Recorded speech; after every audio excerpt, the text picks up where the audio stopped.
안녕하세요. 핵심 보상정보만을 알려드리는 핵보상TV의 손해자동사 홍영 원상입니다. 네, 반갑습니다. 자, 오늘은 저희 둘이 또 이렇게 인사를 드리게 되었는데요. 요즘 시기가 시기인 만큼 조금 예민한 주제이실 수도 있는데, 많은 이런 좀 보험 종사자분들, 보험 설계사분들이 저희한테 좀 문의를 많이 주셔가지고 오늘 좀 토론 주제로 한번 좀 삼았습니다. 바로 백신과의 인과관계, 백신을 맞은 후에 심각한 합병증, 후유증 혹은 사망하였을 때 개인적으로 가입한 보험에서 어떻게 보상 처리가 이루어지는지 이 부분에 대해서 많이 궁금해 하시더라고요. 그래서 이런 보험 관련된 백신과의 보상 여부 준비를 해봤습니다. 그래서 먼저 시작하기에 앞서 일단 백신에 대한 정보 이런 거는 전혀 없고요. 백신으로 인한 보상 정보만 말씀을 드리니까 그 부분은 좀 참고해 주시면 될 것 같습니다. 네, 일단 먼저 이 백신 예방접종, 네. 우리가 가입한 보험 약관에서 어떻게 정의하고 있는지 먼저 살펴보고 진행할게요. 일반 보험 소비자분들이 가입한 이 개인보험에서는 이 예방접종이라는 항목에 대해서 절대 보상해주지 않습니다. 흔히들 알고 계시는 실손의료비라든지 질병수술비라든지 해당 특별약관을 살펴보시면은 이 예방접종에 대해서는 이제 보상하지 않는 손해로 규정을 하고 있습니다. 그래서 꼼꼼 보상, 또 원상이가 항상 AI 같아요. 평소 일하는 거 보면 너무 꼼꼼해요. 네, 그래서 보통 약관에는 항상 예방접종에 대해서는 보상하지 않는다라고 명시를 하고 있기 때문에 모든 보험은 치료 목적이 아닌 이상은 보상이 안 된다라고 생각을 하시면 됩니다. 예방접종은 치료 목적이 아니죠. 그렇죠. 예방 목적이죠. 그렇기 때문에 보험회사에서는 일반적으로는 안 되고요. 오늘 토론에서 가장 중요한 핫한 그런 질문인데, 그럼 백신 주사를 맞은 후에 합병증이나 부작용으로 후유장애 상태라든지 혹은 심하게 돼서 이제 사망을 했다라고 하면은 보험사, 즉 손해보험사든 생명보험사든 보험금 지급이 가능할까요? 그러면? 있죠. 가능한 경우가 단 한 가지밖에 없습니다. 사실상은 이런 예방 목적으로 인해서 보험회사에서 보상을 받으시려면 의료사고로 입증된 경우에 대해서만 보상이 됩니다. 물론 질병이라든지 이런 거는 당연히 되겠지만 지금 말씀드린 거는 상해 보험으로 말씀을 드리는 거고요. 상해 보험으로 받으시려면 의료사고가 입증이 되어야 되는데, 상해의 3요소죠. 급격성, 우연성, 외래성.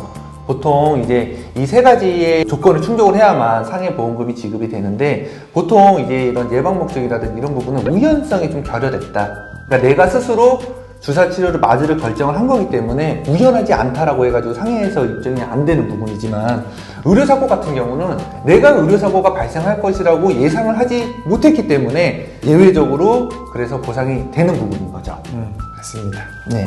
여기서 조금 더 깊게 더 이어서 말씀을 드리면, 의료사고로 입증이 되려면 도대체 어떤 조건이 성립이 되어야 되는지 우리 또 꼼꼼 원상이가 또 한 번 더 꼼꼼하게 짚어줬습니다.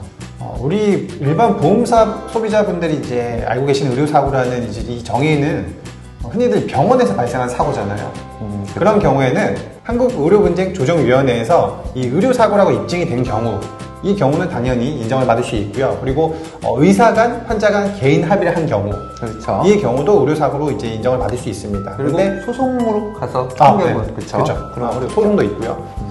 근데 지금 오늘 말씀드리고자 하는 이 주제에 맞춰서는 백신 부작용이라든지 합병증에 대해서 후유 증상이라든지 사망을 했다, 이 인과성에 대해서는 실상 이 보건당국의 역학조사를 통해서 이게 의료사고라고 인정이 된 경우에만 인정이 될 수 있다고 보시면 될 것 같습니다. 추가적으로 좀 말씀드리고 싶은 게, 의료사고라 하더라도 이 의료사고가 상해 재해성이 입증이 된다라고 하더라도 일부 손해보험 약관 중에서 2010년도 4월 이전 상품 같은 경우는 이 의료사고에 대해서도 면책손해로 규정을 하고 있는데요. 물론 맞아요. 그 이후 약관에서는 보상을 한다라고 이제 약간 규정이 변경이 됐는데, 보상하지 않는 이 손해에 대해서도 만약 보험자가 명시 설명 의무를 위반했다라고 하면은 보상을 해줘라라고 하는 법원의 판단이 있기 때문에 너무 이제 그 부분에 대해서 무조건 안 된다라고 생각은 하지 마시고 저희한테 문의를 주신다면 친절하게 상담을 드리도록 하겠습니다. 그렇죠. 이제 만약에 의료사고로 인해서 보험금을 청구를 하려고 했는데 보험 증권을 봤더니 보험 가입 시기가 2010년 4월 이전이다. 그러면 의료사고뿐만 아니라 설명 의무에 대한 자료 부분도 생각을 하셔야 된다는 점은 알고 계셔야 된다는 거죠. 혹시 그럼 우리 홍영께서는 지금 진행하고 계셨던 사건이라든지 진행했던 경험이라든지 뭐 이런 게 있을까요? 제가 또 비슷한 사례도 찾아서 준비해 왔습니다. 네. 일단 저 같은 경우는 이런 뭐 백신 이런 부분은 아니었고요. 심장 쪽에 기저질환이 있는 환자분이셨는데 그러니까 병원에서 이제 영양제를 맞다가 맞는 도중에 사망을 하신 사건이었어요. 그리고 유가족분들은 이거는 명백한 의료사고다 해가지고 소송이라든지 이런 부분까지도 이어졌고 상해사망보험금까지 청구를 하셨던 사건이셨는데 유가족분들은 이게 사실 좀 이런 사망사고가 일어나면 부검을 사실상은 흔하게 하지는 않거든요. 그쵸, 우리 가족분 입장에서는 네, 그렇지는 않는데 이 유가족분들은 너무나 억울한 나머지 부검까지도 의뢰를 해서 그 결과를 토대로 소송도 가고 그 소송 결과 값으로 보험금까지 청구가 이루어졌었는데 중요한 거는 이렇게 부검까지 이루어지면 부검 결과서로 인해서 판결문도 나올 뿐더러 보험금까지도 진행에 영향을 충분히 끼치게 됩니다. 객관적인 자료로 활용을 할 수가 있는데 이분 사례 같은 경우는 부검에서 투입되는 주사의 속도라든지 주사양 이런 부분은 지극히 정상이었다. 그리고 사망이 이루어지게 된 부분은 과거에 있던 이 환자분이 가지고 있었던 심장 쪽에 대한 기저질환으로 인해서 뭐 사망을 했다 이런 식으로 해서 결론이 나왔는데 간단하게 말씀드리면 주사치료와 사망과에 대한 인과관계가 없다라고 나왔던 거죠. 인과관계는 없었지만 병원에서 환자가 주사를 맞는 도중에 다른 이상이 있는지 이런 거를 봤어야 되는데 방치를 했다라는 이유로 의료사고를 일부 인정을 해줬던 거죠.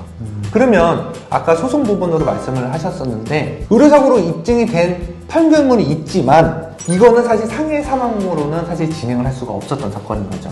의료사고로는 인정이 된 부분이 방치로 인해서 인정을 받은 거잖아요. 그렇죠. 그러면 상해에 대한 3연속 이 부분에 대해서는 충족을 하지 못했다라는 거죠. 그래서 물론 의료사고로 인정이 돼서 일부 위자료 부분은 뭐 받으셨겠지만 상해 사망보험금에 대해서는 인정받지 못했던 그런 안타까운 그런 사고가 있었습니다. 그리고 저도 제가 지금 현재 진행하고 있는 사건을 하나 좀 말씀을 드릴 텐데 저는 딱 이 케이스예요. 지금 오늘 주제에 딱 맞는 케이스고 백신으로 인해서 지금 요양병원에 입원하고 계신 분이시고요. 이분께서는 60대 중반의 여성분이셨는데 백신을 맞으시고 단 이틀 만에 우측 신체 위압감이 오셨어요.